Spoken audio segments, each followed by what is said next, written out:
Intellectual potential test यानी general intelligence and reasoning के previous year questions हम आज सॉल्व करने जा रहे हैं और पेपर है HPCL 2022 electrical. In total 34 questions पूछे गए थे, एक एक करके सारे क्वेश्चंस बनाएंगे। तो चलिए अब लेक्चर की शुरुआत करते हैं। सबसे पहला सवाल आपके सामने, read the given information and solve the question given at the end. DEFGHIJ and K are 8 friends sitting around a circular table by facing its center। तो ये सर्कुलर अरेंजमेंट का सवाल है और सभी सेंटर की तरफ देख रहे हैं। तो अब कीजिए अरेंजमेंट और आंसर बताइए। H is the third to the right of J who is not an immediate neighbor of either F or K. F is second to the left of K who is third to the left of D.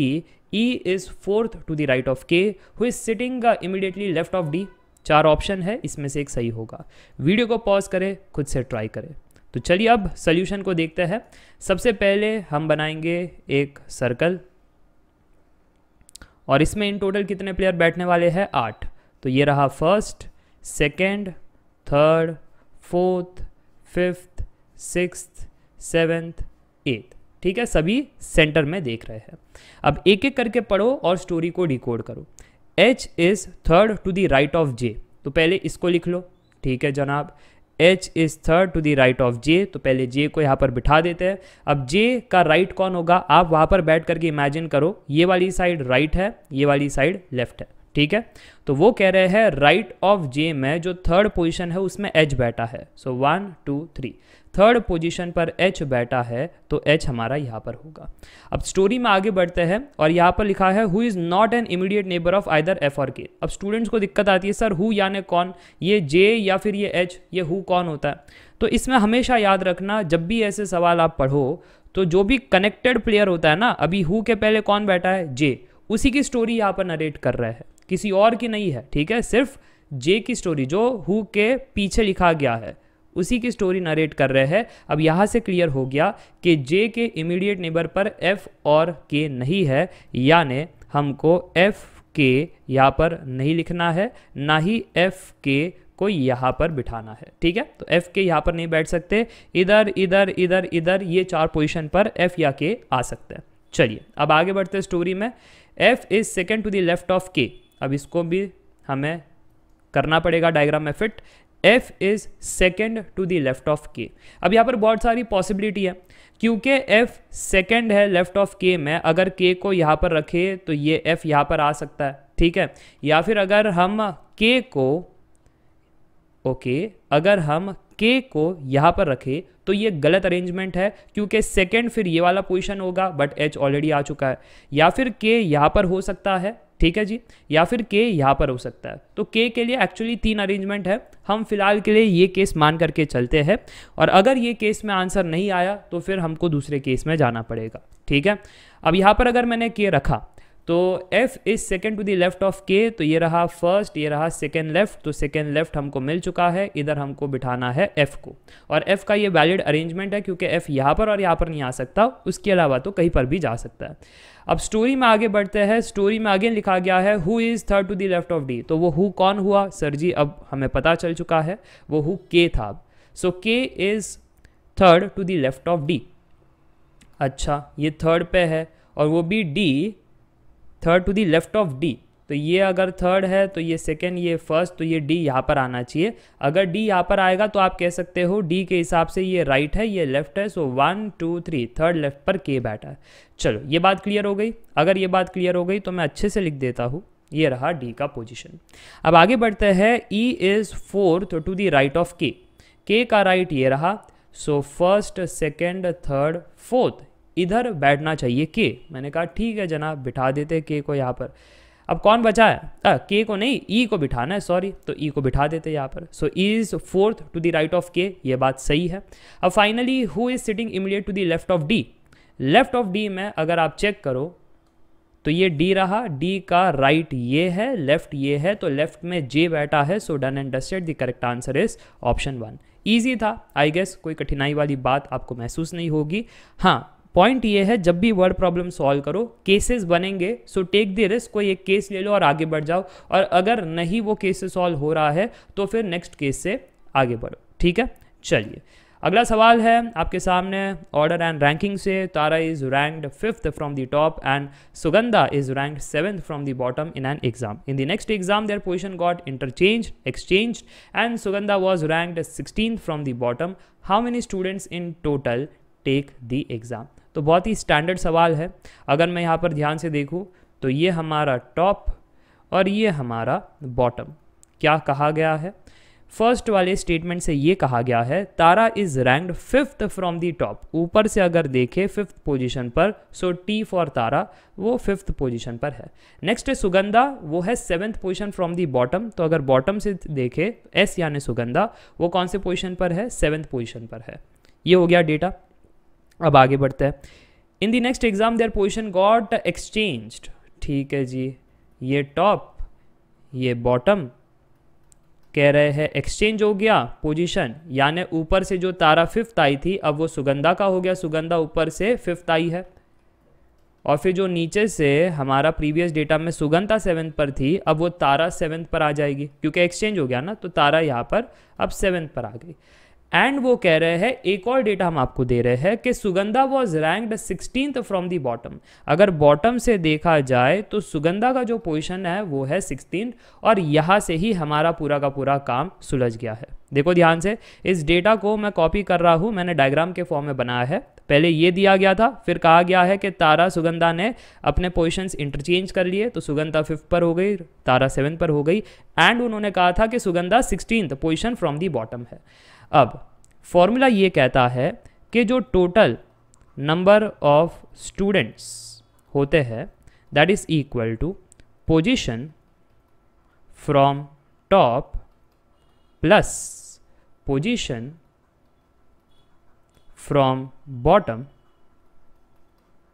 -1। पर catch है इसमें, ये जो position from top plus position from bottom आप कह रहे हो, ये एक सिंगल पर्सन का होना चाहिए। जबकि मैं जब इसको देख रहा था तो ये डबल पर्सन का था। तारा ऊपर से देखा जा रहा है, सुगंधा को नीचे से, तो इसलिए मैं ये फॉर्मूला यूज़ नहीं कर पाया।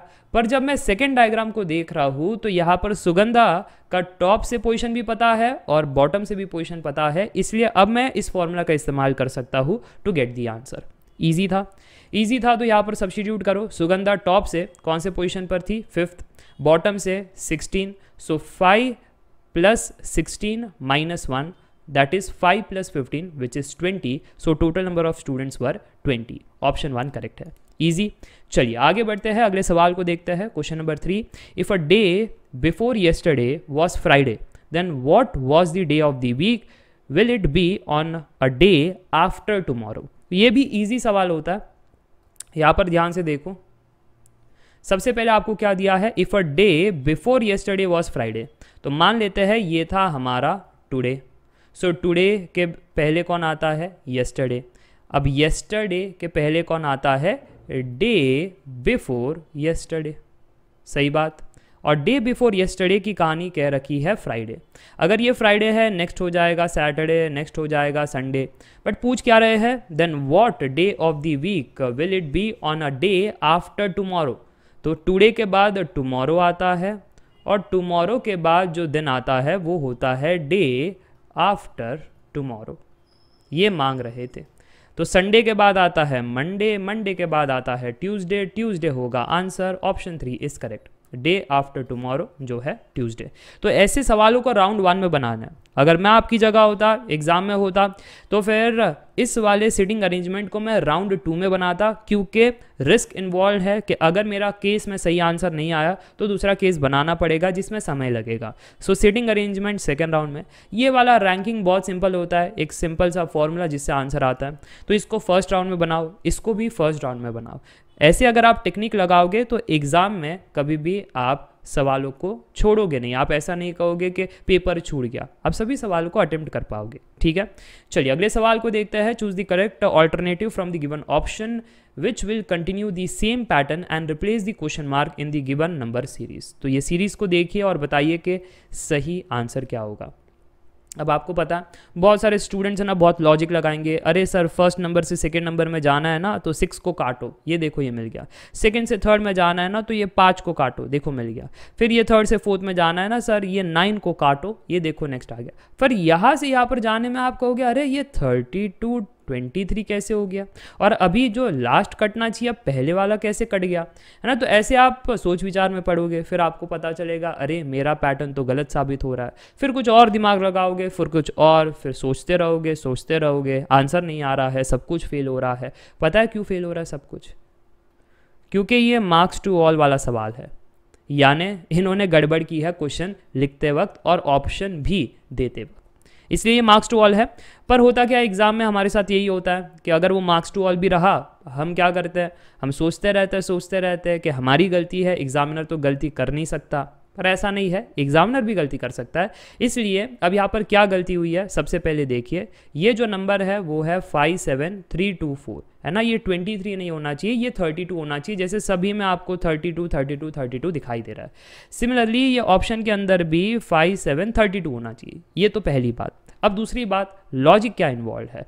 लॉजिक ये इन्वॉल्व है कि अगर आप इस नंबर को कंपेयर करो इस नंबर से, तो आपको पता चलेगा कि हमें काटना था फर्स्ट, सेकेंड एंड लास्ट, ताकि हमको ये वाला प्राणी मिल जाए। मिल गया? अगर मिल गया तो अब let me change the highlighter, और अब मैं सेकेंड यहाँ से और यहाँ से इस नंबर को चेक करता हूँ, ठीक है। यहाँ से इस नंबर को जब मैंने चेक किया, तो जब इन दोनों में अगेन सेम पैटर्न यूज़ किया, फर्स्ट सेकंड को काटा, थर्ड को काटा, तो क्या रिजल्टेंट 57324 आया सर जी। अगर आया तो अब मेरे को बताना कि इसका इस्तेमाल करो और क्वेश्चन मार्क को फाइंड करो, ठीक है। तो यहाँ पर जब क्वेश्चन मार्क फाइंड करना है तो हम कहेंगे पहले को काटो, सेकंड को काटो, लास्ट को काटो, तो यहाँ पर बच रहा है question mark is equal to 5732। So 5732 is there in option 3। जो मैंने कट करके उन्होंने 23 किया है, उनकी गड़बड़ है, 32 होना चाहिए, ठीक है। सो 5732 that is the correct answer, और ये था उसके पीछे का लॉजिक, और मैंने आपको बता दिया बहुत सारे स्टूडेंट्स यहाँ पर टाइम वेस्ट कर रहे होंगे। चलिए आगे बढ़ते हैं, अगले सवाल को देखते हैं। क्वेश्चन नंबर 5 आपके स्क्रीन के सामने, sitting arrangement again. 8 friends, Ganesh, Naveen, Tania, Vaishali, Ravi, Lavanya, Bhanu, Ishan. अब ये सब पढ़ना मत, GNTVRLBI ऐसे आपको देखना है, सिर्फ इनिशियल देखना है और फिर अरेंजमेंट करवाना है, इससे टाइम सेव होगा, बाकी कुछ नहीं। कह रहे हैं sitting on a circular table facing centre, not necessarily in the same order. Okay, तो सबसे पहले हम वो बना देते हैं। वैसे आप क्वेश्चन पढ़ो, वीडियो को पॉज करो, खुद से भी ट्राई करो, ताकि आपको आइडिया रहे कि कैसे क्या अरेंजमेंट करवाने होते हैं। सो 1 2 3 4 5 6 7 8 ये हमारा सेंटर। नेक्स्ट क्या है? नेक्स्ट है Tania is not an immediate neighbour of Bhanu. अब इससे तो हमें कुछ पता नहीं चला कि अगर Tania is not an immediate neighbour of Bhanu तो प्लेस कहाँ पर करे। जब कुछ पता नहीं चला आपको तो बस इसको हाईलाइट करके रख दो, ठीक है। इसका इस्तेमाल हम बाद में करेंगे, फिलहाल के लिए कोई यूज़ नहीं है। फिर वो कह रहे हैं Naveen is third to the left of Ravi. हाँ, इसको आप बना सकते हैं कि अगर मैंने रवि को यहाँ पर रखा, so Naveen is third to the left of Ravi, तो रवि का लेफ्ट ये रहा, ये फर्स्ट सेकेंड थर्ड लेफ्ट पर किसको बिठाना है? नवीन को, यानी एन को बिठाना है, तो हम यहाँ पर अब एन को बिठा देंगे। चलो वो डेटा तो सॉल्व हो गया। Bhanu is second to the left of Lavanya, again no idea कैसे क्या प्लेस करे, तो छोड़ दीजिए। Ganesh is not an immediate neighbour of either Ravi और नवीन। हाँ, इसका थोड़ा हम कुछ कर सकते हैं कि गणेश जो है वो नेबर में नहीं है। किसके नेबर में नहीं है? वो नेबर में नहीं है जो प्लेयर्स को आपने अभी बिठाया है, रवि और नवीन। तो यानी अब गणेश इधर नहीं बैठ सकता, इधर नहीं बैठ सकता, इधर नहीं, इधर नहीं। गणेश के लिए सिर्फ 2 ऑप्शन रह गए। सो लेट मी राइट कि गणेश के लिए 2 ऑप्शन रह गए, आइदर गणेश यहाँ पर बैठ सकता है या फिर यहाँ पर बैठ सकता है, और फिर हमको एक डिसीजन लेना पड़ेगा, तब जा करके हम आगे बढ़ सकते हैं, ठीक है। सो आगे कह रहे हैं Bhanu is to the immediate left of Ganesh. तो अगर मैंने गणेश को यहाँ पर बिठाया तो गणेश का राइट ये रहा, लेफ्ट ये रहा, लेफ्ट में कौन बैठा है? भानु, तो यहाँ पर भानु को बिठा दिया। देखो ये मैं केस मान करके चल रहा हूँ कि गणेश यहाँ पर है, जबकि हो सकता था यहाँ पर भी जबकि हो सकता था यहाँ पर भी। और अगर मैंने जो अभी केस लिया है उससे आंसर ना आए तो मैंने आपको क्या कहा था, फिर केस 2 में जाना पड़ता है, ठीक है। चलिए, तो फिलहाल मैंने भानु को भी बिठा दिया। आप यहाँ पर देख सकते हो Ishan is third to the right of Ganesh, Ganesh का राइट ये है, फिर फर्स्ट सेकंड थर्ड पर कौन बैठेगा, थर्ड पर ये ईशान बैठेगा, तो बिठा देते हैं ईशान को, ईशान आ गया यहाँ पर। अब व्हाट्स नेक्स्ट, ये भी हमने सुलझा लिया है। Who is sitting second to the right of Tania, okay, अब बाकियों को भी बिठाना है और हमने जो हाईलाइट किया था पहले, अब उनकी बारी है बिठाने की। Tania is not an immediate neighbour of Bhanu, Bhanu के आसपास यहाँ पर तानिया नहीं बैठेगी, तो तानिया यहाँ पर नहीं बैठ सकती। तानिया के लिए अब एक या दो पोजीशन बचे हैं, still we are not confirm कि कहाँ पर बिठाना है, इसलिए नेक्स्ट डेटा को देखा जाए। Bhanu is second to the left of Lavanya, okay, Bhanu is second to the left of Lavanya. अगर लवण्या को यहाँ पर बिठाए तो उसका लेफ्ट ये है, अगर उसका लेफ्ट ये है सो सेकंड लेफ्ट पर भानु होना चाहिए, so first left second left पर भानु था, तो लवण्या का पोजीशन बिल्कुल ठीक है अगर लवण्या को यहाँ पर बिठाए, है ना। तो ये हमारा डेटा जो है Bhanu is second to the left of Lavanya, वो सेटिस्फाई हो जाता है। अब समझ में आ गया कि तानिया को फिर यहाँ पर बिठाना था। अब कौन बचा, अब यहाँ पर G बैठ चुका है, N बैठ चुका है, T बैठ चुका है, V बाकी है वैशाली, तो वैशाली वो वेकेंट पोजीशन पर रख दो।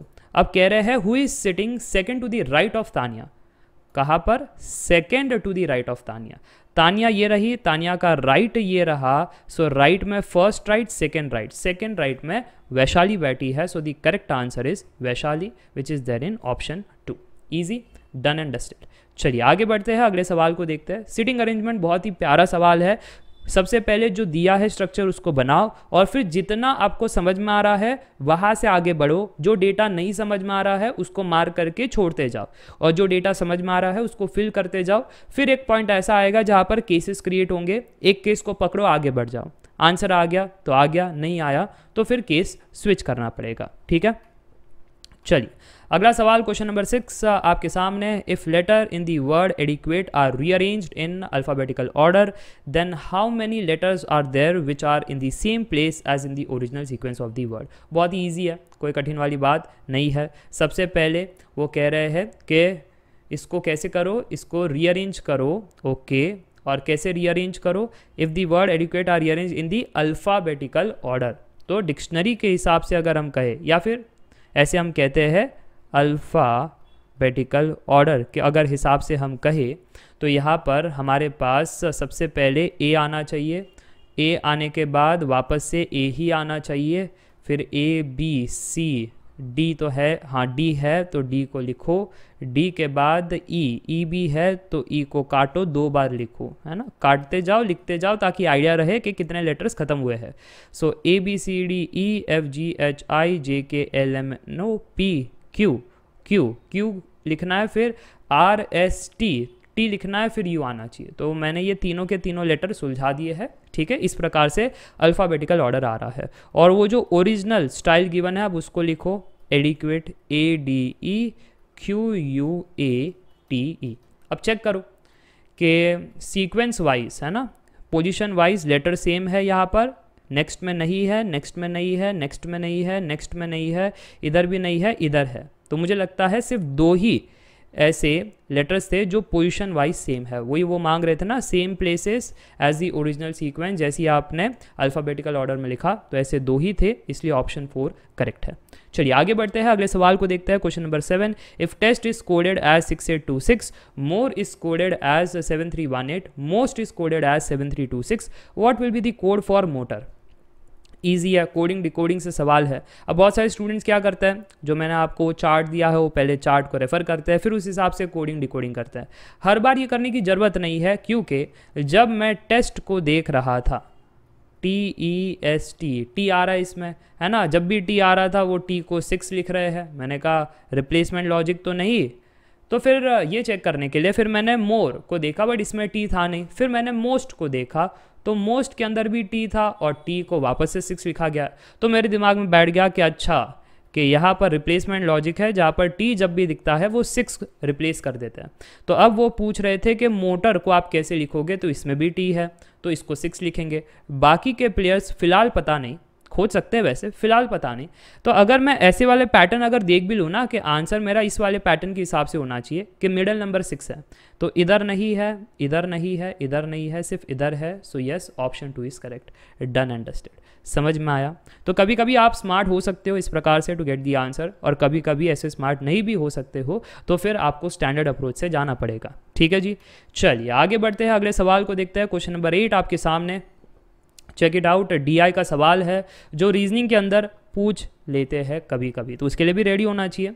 अब यहाँ पर क्या दिया गया है, the percentage of people who got US visa in different years is shown in the following graph, study the graph and answer the question. ये रहा ग्राफ, ये रहा ऑप्शन। सवाल है, if 54,000 people got the US visa then how many people applied for the visa in the year 1996। तो सबसे पहले ये रहा 1996 और ये रहा हमारा 60%, यानी 60% आउट ऑफ टोटल ने यहाँ पर अप्लाई किया था। और ऊपर से वो कह रहे हैं 54,000 people got the US visa then how many people for the visa in the 1996। ठीक है, तो यहाँ पर हम कह रहे हैं 54,000 पीपल को US वीज़ा मिला था और 1996 में 60% ऑफ टोटल ने अप्लाई किया था। अब 60% ऑफ टोटल यानी 60/100 इंटू टोटल पूछ रहे थे, टोटल कितना है, तो हम कहेंगे 54,000 इंटू 100 डिवाइड बाई 60। ये लो कैलकुलेशन अगर आप कर लोगे तो आंसर आ जाएगा 90,000 इन टोटल लोग थे। So option 1 is correct. Easy था, कोई कठिनाई वाली बात नहीं है। परसेंटेज का सिंपल फॉर्मूला कि 54,000 लोगों ने अगर वीज़ा प्राप्त कर लिया है तो कैसे हुआ, 60% ने अप्लाई किया था आउट ऑफ टोटल, तो टोटल पूछा जा रहा था। इससे इजी सवाल तो हो नहीं सकता। चलिए आगे बढ़ते हैं, अगला सवाल देखते हैं। Question number 9, in a certain code language 256714 are coded like this. अब यहाँ पर कंडीशन है, if the last 2 digits of the number cluster are odd, then the first and the last letter is to be coded as Q. If the first 2 digits of the number cluster are even, then the first and the last letter is to be coded as L. तो अब बताना, अगर code हमारा 261749 है तो उसको हम letters में कैसे लिखेंगे। बहुत सारे स्टूडेंट सोचते हैं सर 2 हमारा है तो 2 को V कर देंगे, फिर 6 है तो 6 हमारा R हो जाएगा, और फिर ऐसे करते करते शायद आप ऑप्शन 4 पर अराइव हो जाओगे। पर ऐसा नहीं करना है, क्यों? क्योंकि यहाँ पर स्टार मार्क कंडीशंस दे रखी है ना 2। तो देखो, if the last 2 digit of the number cluster are odd, ऐसा है क्या हमारे पास last 2 digit number clusters are odd? ऐसा नहीं है। अगर ऐसा नहीं है तो ये हमारे फिलहाल कोई काम का नहीं है। पर ये जो नीचे वाला है, if the first 2 digit of the number cluster are even, पहले 2 इवन है आपकी इसमें है, तो फिर अब इसको यूज़ करना है, इसको यूज़ करना है और कहना है then the first and the last letter is to be coded as L। तो हमारे इसमें हमने वो कंडीशन यूज़ किया जो यहाँ पर सेकंड स्टेटमेंट में दे रखा था कि अब क्योंकि आपका पहला 2 नंबर जो इवन आ चुका है, इसलिए फर्स्ट लेटर और लास्ट लेटर आपको L रखना है और फिर बीच में अदर कोड्स करना है। तो मैंने कहा ठीक है, ऐसा कोई ऑप्शन है? ऑप्शन 3 में ऐसा है, फर्स्ट और लास्ट L है और बीच में कोड किया गया है। So done and dusted, easy है। ऐसे सवालों को राउंड 1 में बनाने हैं, ठीक है, नो ब्रेनर, फ्री के मार्क्स। चलिए आगे बढ़ते हैं, अगले सवाल को देखते हैं। Question number 10। Question number 10 again seating arrangement से, बट ये थोड़ा सा अलग है, ध्यान से देखना। 8 पर्सन्स, गीतिका, उर्विका, वैभव, पायल, तन्मय, लीना, अरिहंत एंड सूरज। तो ये अगेन इसको मैं पूरा नहीं पढ़ूंगा, मैं GUVPTLAS ऐसे देखूंगा। और वो कह रहे हैं live on 8 different floors in a building. तो बिल्डिंग में रहते हैं जिसके अंदर ये फर्स्ट, ये सेकेंड, और ये बिल्डिंग भी कैसी है वो देखो, यहाँ पर बताया गया है the floor is numbered from bottom as first, second, third up till 8, यानी first is a ground floor और ऊपर जो है टॉप पर जो सीलिंग है वो 8th फ्लोर है, इस प्रकार से। तो ये भी देखना जरूरी है, कभी कभी उल्टा भी कर देते हैं कि ऊपर वाला 1 है फिर बॉटम वाला 8 है, ऐसा भी हो जाता है। तो हमेशा पढ़ करके करना चीज़ों को। सो ये 1 2 3 4 5 6 7 8 जैसा उन्होंने कहा हमने बना दिया बिल्डिंग। अब आगे कह रहे हैं Geetika lives in the floor between Urvika and Vaibhav, यानी गीतिका बीच में सैंडविच हो चुकी है और उर्वी और वैभव के बीच में। एक तो ये तरीका हो सकता है सैंडविच होने का, एक तरीका हो सकता है कि V यहाँ पे, G यहाँ पे और उर्विका नीचे से। पॉसिबिलिटीज़ भी लिखते जाओ, ठीक है जी।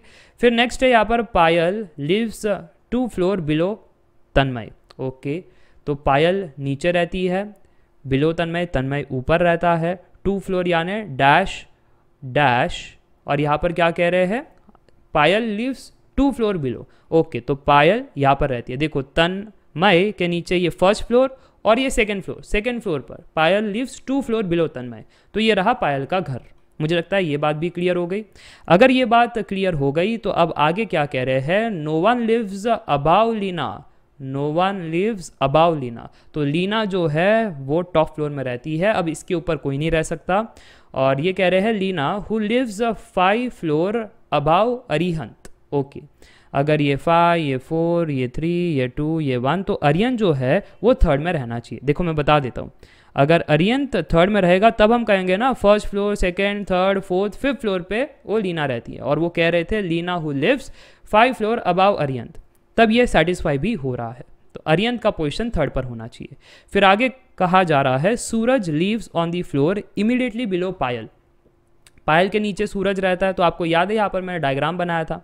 ओके, अगर डायग्राम कटे जा रहा है तो मैं यहाँ पर थोड़ा सा शिफ्ट कर देता हूँ ताकि आपको पता चले कि पायल के नीचे सूरज है। Vaibhav lives on some floor above Urvika. Okay, अगर ऐसी बात है, अब देखना ये स्टेटमेंट के वजह से हमने ये जो केस क्रिएट किया था ना, इसमें से एक केस जो है कट जाता है और वो है फर्स्ट केस, क्योंकि वो कह रहे हैं Vaibhav lives on some floor above Urvika. Vaibhav ऊपर रहता है, उर्विका नीचे रहती है, इसलिए हमारा ये जो सेकेंड केस है वो सही है। अब आपसे पूछा जा रहा है who lives 2 floor below Arihant, ये आपको बताना है। चलो ये सारा डेटा, ये सारा डेटा मैं काट देता हूँ यहाँ से और नेक्स्ट स्लाइड में लेकर चलता हूँ ताकि अब आप इसका कंक्लूजन बना सको। ठीक है जी, अब यहाँ पर बेसिकली क्या हमारे पास VGU T-PS L और A आ चुके हैं।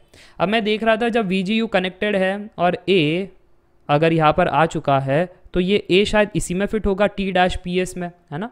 तो यहाँ पर मैं लिख देता हूँ कि S फर्स्ट फ्लोर, P यहाँ पर वो डैश हमारा अरियंत, फिर ये T और ये VGU को इधर शिफ्ट कर सकते हैं VGU। तो ये एक हमारा अरेंजमेंट हो गया। अब वो पूछ रहे थे who lives 2 floor below Arihant, Arihant के 2 फ्लोर नीचे यानी ग्राउंड फ्लोर, फर्स्ट फ्लोर पे कौन रहता है, S से स्टार्ट होने वाला सूरज है। So yes, option 4 is correct. Easy. चलिए अब आगे बढ़ते हैं, अगले सवाल को पढ़ते हैं। क्वेश्चन नंबर 11 आपके सामने, पढ़ो और वीडियो को पॉज करो, सॉल्व करो, बहुत बढ़िया सवाल है। तो चलिए अब सोल्यूशन को देखते हैं। वैसे ये सवाल लीनियर अरेंजमेंट का है। By facing the south direction, south direction जब आप देखते हो तो राइट लेफ्ट को ध्यान से देखना। जब आप साउथ को देखते हो तो ये हो जाता है राइट, ये वाला हो जाता है लेफ्ट। बहुत सारे स्टूडेंट्स क्या करते हैं, पढ़ते नहीं है सवाल को, और बाय डिफ़ॉल्ट हम हमेशा नॉर्थ में देखते हैं और इसलिए हम इसको राइट मानते हैं, इसको लेफ्ट मानते हैं, और फिर ऐसे ही आगे बढ़ जाते हैं और इस क्वेश्चन को सॉल्व करने बैठते हैं, फिर गलत आंसर आता है। इसलिए चेतावनी है, बारीकी से ये सीटिंग अरेंजमेंट्स को पढ़ना है, कहीं कोई डेटा आप मिस ना कर बैठो। सबसे पहले साउथ डायरेक्शन है, इसको हमने नोट किया, और वो कह रहे हैं कि sitting in a row, linear arrangement की कहानी। B is sitting 6th from the right of D. चलो बी कहाँ पर बैठा है, B is sitting 6th from the right of D. अगर डी कहीं यहाँ पर है तो फिर first right, second, third, fourth, fifth और उसके बाद आता है 6th। So B is 6th from the right of D. 1 2 3 4 5 6 बराबर है। चलिए अब आगे बढ़ते हैं। नेक्स्ट पॉइंट क्या है, D is 8th from the left end of the row. अच्छा, तो लेफ्ट हैंड यानी आप देख सकते हो ये होगा left hand, left hand of the row से वो कह रहे हैं कहाँ पर बैठा है डी, डी इज 8th। तो ये first, second, third, fourth, fifth, 6th, 7th, और ये क्या चिपक गया क्या, खुद दो एक मिनट, 1 2 3 4 5 6 7 और ये 8, काउंट कर लो, 1 2 3 4 5 6 7 8 बराबर है। सो लेफ्ट से अगर हम काउंट करें तो 8th पर डी अब बैठा है। फिर वो कह रहे हैं E is sitting 4th to the left of B. Okay, left of B अगर हम देखें तो लेफ्ट ऑफ बी ये रहा, और फिर वो कह रहे हैं ई इज सिटिंग 4th, तो ये 1 2 3 4th। तो जहाँ पर सर्कल किया है उधर ई को बिठाइए, ई को बिठा दिया। अब आगे बढ़ते हैं। Only 2 persons are sitting between B and A, B and A के बीच में 2 पर्सन्स, आइदर ये हो सकता है केस, कि बी एंड ए के बीच में 2%, या फिर पीछे ऐसे भी एक केस हो सकता है कि बी एंड ए के बीच में 2%। तो फॉर नाउ मैं ऐसा मान लेता हूँ कि ये वाला केस था। गलत भी हो सकता हूँ, मैंने हर बार कहा है जब भी केसेस की पॉसिबिलिटी आती है मैं गलत हो सकता हूँ, और अगर गलत हो जाता हूँ तो मैं स्विच कर लूँगा, ठीक है, स्टोरी में आगे बढ़ते बढ़ते।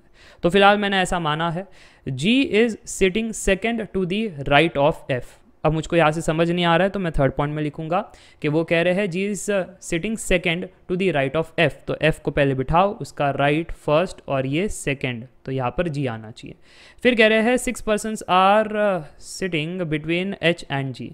ओके, एच एंड जी के बीच में 6 पर्सन्स बैठ रहे हैं। अब अगेन एच एंड जी में जब 6% बैठ रहे हैं तो जी डैश डैश डैश डैश ऐसे करके एच भी हो सकता है, या एच डैश डैश डैश जी ऐसा भी हो सकता है। इसलिए 2 केसेस है। क्या स्टोरी में कुछ आगे हिंट मिल रहा है? H is third from any of the and. हाँ, यहाँ से हिंट मिला ना, H is third from the any of the end. तो यहाँ पर इधर से हो सकता है या फिर राइट से हो सकता है। अगेन ऑब्वियसली बात है, राइट से ही हम फिलहाल कंसीडर करेंगे, है ना। तो राइट से अगर लेफ्ट से भी कर सकते हो, ऐसी कोई बात नहीं कि लेफ्ट से नहीं कर सकते हैं। फिलहाल हम राइट से कंसीडर कर रहे हैं, ऐसा मैंने कहा, क्योंकि लेफ्ट से एक स्टोरी हो गई थी ना डी के लिए। तो माइंड कहता है जब लेफ्ट से एक स्टोरी डी के लिए हो गई थी तो अब वापस से लेफ्ट पर क्यों जाएंगे। ऐसा नहीं कह रहा हूँ कि जा नहीं सकते, पर एक अगर मुझे रिस्क लेना है केस में तो मैं राइट से जाने की कोशिश करूंगा, ठीक है। ये मेरा साइकोलॉजिकल है।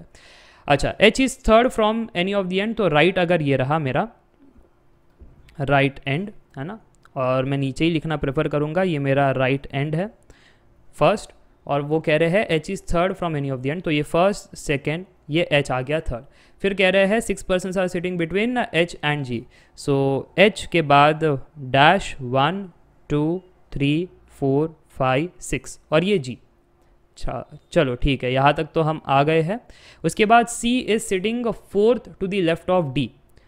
अच्छा, fourth to the left of D, तो ये लेफ्ट ऑफ डी ना, तो ये 1 2 3 4, तो सी हमारा यहाँ पर आएगा। उसके बाद क्या कह रहे हैं? उसके बाद कह रहे हैं F is sitting between D and E. F is sitting between D and E, तो ये रहा F is sitting between D and E. उसके अलावा how many person sitting in a row, ये आपसे पूछा जा रहा है। और अगर ये पूछा जा रहा है तो चलिए अब आगे बढ़ते हैं और इन सभी को कनेक्ट करने की कोशिश करते हैं, है ना। ये सब जो हमने यहाँ पर डेटा लिखा है टुकड़ों में, अब सभी को कनेक्ट करना है। तो जब मैं कनेक्ट करने की कोशिश कर रहा था तो यहाँ पर मुझे दिखाई दिया कि ये 2 और 3 में कुछ गड़बड़ नहीं लग रहा है कि जी डैश एफ होना चाहिए, तो एफ यहाँ पर है, फिर डैश जी होना चाहिए, ए कैसे आ गया। फिर आपको याद है मैंने कुछ कहा था कि बी और ए के बीच में 2% ऐसे भी हो सकते हैं या फिर ऐसे भी हो सकते हैं। इसलिए अब क्योंकि इसको मैंने देखा तो मुझे पता चल गया कि मैंने बी एंड ए का अरेंजमेंट गलत करवाया है। ए यहाँ पर नहीं होगा, बी और ए के बीच में 2% ऐसे होंगे, ताकि जब मैं इसको ओवरलैप करूँ तो अब ये हो सकता है कि जी डैश एफ ओवरलैप हो सकता है, ठीक है। तो ऐसे हम कनेक्ट करते जा रहे हैं और फाइनली मुझे लगता है अब मैंने सारे पीसेस को कनेक्ट कर लिया है। आप देख सकते हो राइट एंड से ये कहानी स्टार्ट हो रही है, फिर उसके बाद जी को कनेक्ट होते हुए, फिर ये एफ से कनेक्ट होते हुए ये लेफ्ट तक जा रही है ना। तो हम अब इसको कंक्लूड कर सकते हैं कुछ इस प्रकार, कंक्लूजन कि हमारा राइट ये रहा, उसके बाद डैश एच, फिर 1 2 3 4 5 6 प्लेयर थे ना, 1 2 3 4 5 6, हाँ। तो हमने भी 6 प्लेयर बनाए हैं एच और जी के बीच में। फिर जी के बाद डैश एफ है, फिर एफ के बाद डी है, फिर 1 2 3, फिर सी है, फिर 1 2 3, ये हमारा लेफ्ट हैंड आ गया है। काउंट करें कितने प्लेयर है, 1 2 3 4 5 6 7 8 9 10 11 12 13 14 15 16 17 18 19 20। सो अगर हम काउंट देखें तो टोटल यहाँ पर आ रहा है 20 players are sitting in a row and hence option 2 is correct. तो देखा आपने, अगेन मैं कह रहा था, मैंने 2 बातें यहाँ पर कही कि मुझे 2 रिस्क लेने पड़े। एक रिस्क बी और ए के बीच में ऐसा, वो रिस्क लिया, फेल हो गया, तो हमने रेक्टिफाई कर लिया था कंक्लूजन में आते आते। और दूसरा रिस्क मैंने क्या लिया था, एच और जी के बीच में 6 प्लेयर होने चाहिए, तो इधर वो लेफ्ट से हो सकते थे या राइट से। मैंने राइट क्यों चूज़ किया, क्योंकि लेफ्ट की बात पहली हो गई थी। है ना। तो इस प्रकार से आपको भी सुलझाना है, एग्जाम में कभी कभी समय लग सकता है, तो इजी सवालों में फटाफट से करो और कठिन सवालों में वही समय इन्वेस्ट करना है। अब क्वेश्चन नंबर 12 आपके सामने है, ये है स्टेटमेंट्स एंड कंक्लूजन की कहानी। तो ध्यान से देखना, 2 statements are followed by 2 conclusion, number 1 and 2 you have to consider the statement to be true even if they seem to be at variance with the commonly known facts, decide which of the following given conclusion logically follows from the given statement. Statement 1, skilling is a necessity for the performance on the jobs. Statement 2, National Educational Policy NEP is introduced to skill, reskill and upskill. अब ये 2 statement से आपने क्या conclusion बनाया? Statement conclusion 1, unskilled people can also get the job. अगर हम ध्यान से देखें तो अनस्किल्ड की तो बात ही नहीं की है। जब स्टेटमेंट में अनस्किल्ड को जॉब मिलेगा या नहीं मिलेगा, can also get the job, जब बात ही नहीं की है तो हम उसको कंक्लूड भी नहीं कर सकते। तो ये कॉमनली नोन स्टेटमेंट कंक्लूजन का लॉजिक है, तो इसलिए ये कंक्लूजन तो फॉल्स साबित हो गया। बाकी NEP will skill the man power, हाँ ऐसा कहा गया था कि NEP is introduced to skill, reskill and upskill the people. हाँ, तो जो मैन पावर है यानी जो पीपल है, NEP उनको स्किल करेगा, जैसे हमको स्टेटमेंट 2 में दिखाई पड़ रहा है। सो यस, इसको हम सही घोषित कर देंगे। सो कंक्लूजन 2 सही है, कंक्लूजन 1 गलत है, जो ऑप्शन 4 कह रहा है। चलिए आगे बढ़ते हैं, अगले सवाल को देखते हैं। क्वेश्चन नंबर 13 आपके सामने, in a coding language if M is 13 cat is 24 then bat will be equal to what. जैसे मैंने कहा था, जब भी ऐसे सवाल आए कि लेटर को नंबर में कन्वर्ट किया गया है, तो ये डायग्राम आपको बनाना चाहिए। ये डायग्राम बनाने के बाद अब देखना उन्होंने क्या क्या कहा था कि M को 13 कहा गया है और बैट पूछा गया है और कैट को कहा गया है 24। देखो M13 तो हमको डायरेक्ट समझ में आ रहा है, बट अगर हम कैट देखें CAT, ये अगर कैट देखें तो 24 कैसे आया होगा? 3 + 1 + 20 करने पर यस। तो यहाँ पर आप ध्यान से देखना, ये आपका 24 इस प्रकार से आया था कि C हमारा 3 है, A हमारा 1 है, T हमारा 20 है, ऐसे एडिशन से 24 आया। तो अब हम बैट की भी बातें कर सकते हैं। अगर बैट की बातें करें तो B मैं हाईलाइट कर देता हूँ, BAT, ये नंबर्स को ऐड कर दो, आपका आंसर प्रकट हो जाएगा।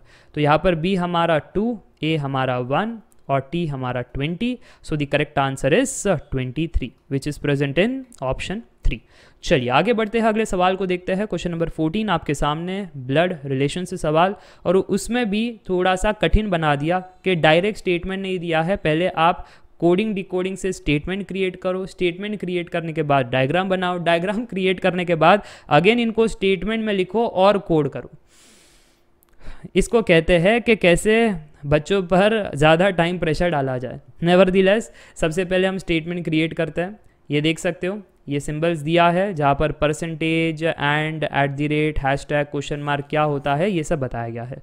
तो बेसिकली C%V यानी परसेंटेज हमारा होता है husband of, so C is husband of V, है ना। मैं ऐसा लिख देता, C is husband of V, और फिर V एंड D है, सो V is something of D and यानी क्या, V is mother of D। अब D @ Y, so D is something of Y, @ क्या है, ब्रदर है, सो D is brother of Y। Y hashtag R, so hashtag क्या है जी, हैशटैग है wife of, so Y is wife of R and R question mark T, so R is what of T, question mark है father, so R is father of T। तो यहाँ से अब आपको डायग्राम बनाना है। डायग्राम इजी होता है, कोई कठिन वाली बात नहीं होती है। C is husband of V यानी C हस्बैंड है, लड़का इसलिए बॉक्स, शादी करवा दी गई है V से, मैरिड है इसलिए डबल लाइन, और V सर्कल हो गया wife, and V is mother of D, generation gap, mother of D का पता नहीं है जेंडर क्या है, पर आगे कहा गया है D is brother of Y, so D लड़का हुआ, ब्रदर ऑफ Y यानी सेम एज के, है ना, ब्रदर। तो यहाँ पर ये Y आ गया, अगेन Y का जेंडर नहीं बताया, बट फिर आगे कह रहे हैं Y is wife of R, so Y की शादी हो गई है R के साथ। Y अगर वाइफ है तो सर्कल वुमेन, और आर फिर हस्बैंड होंगे, हस्बैंड वाइफ की शादी। फिर आगे क्या है, R is the father of T, again एक जनरेशन गैप, इनका बच्चा हुआ है, और ये टी का जेंडर नहीं दिया है, पर ये है रिलेशनशिप। ओके, अब आपको बताना है ये किसके इक्वेलेंट है, 1 2 3 4। अगर मैं इसको देखूँ ऑप्शन 1 को, सी क्वेश्चन मार्क आर, तो क्वेश्चन मार्क क्या कहता है, father. Is C father of R, C is father of R, नहीं यार, C is not a father of R, है ना, तो ये गलत बात है। हाँ, डी के अगर फादर की बात करें तो वो है सी, है ना, so C is father of D but not father of R. चलो, तो ये तो ऑप्शन गलत हो गया। टी परसेंटेज डी, अगर मैं ये देखूँ परसेंटेज क्या होता है, husband of, so T husband of D, ऐसा है क्या, नहीं यार, टी तो फिलहाल तो बच्चा है, किसी के साथ शादी नहीं हुई है। अच्छा, अगर हम ऑप्शन 3 को देखें, वी हैशटैग सी, तो हैशटैग क्या है, wife, so V is wife of C, क्या ये सही है, V is wife of C, हाँ ये सही है ना, V is wife of C, तो यहाँ पर ऑप्शन 3 करेक्ट है। ऑप्शन 4 है r@d, फिलहाल ये मुझे डिस्कस नहीं करना चाहिए, एग्जाम में जैसे ही 3 पता चल गया आगे बढ़ना चाहिए, पर क्योंकि क्यूरियोसिटी है कि ये ऑप्शन क्यों गलत है वो भी देख लेते हैं। @ मतलब ब्रदर है, so R is brother of D, ऐसा है क्या, R is brother of D, नहीं, है ना। इन लॉ है क्योंकि शादी हुई है ना, शादी होने के बाद सिमिलर एज का कोई आया है तो इन लॉ हो सकता है, पर ऐसे ब्रदर हम डायरेक्टली नहीं कह सकते, ठीक है। चलो, तो ये बात क्लियर हो गई, why option 3 is correct and other options are wrong. चलिए आगे बढ़ते हैं, अगला सवाल आपके स्क्रीन के सामने, question number 15, select the letter cluster from among the given option that can replace the question mark in the following series.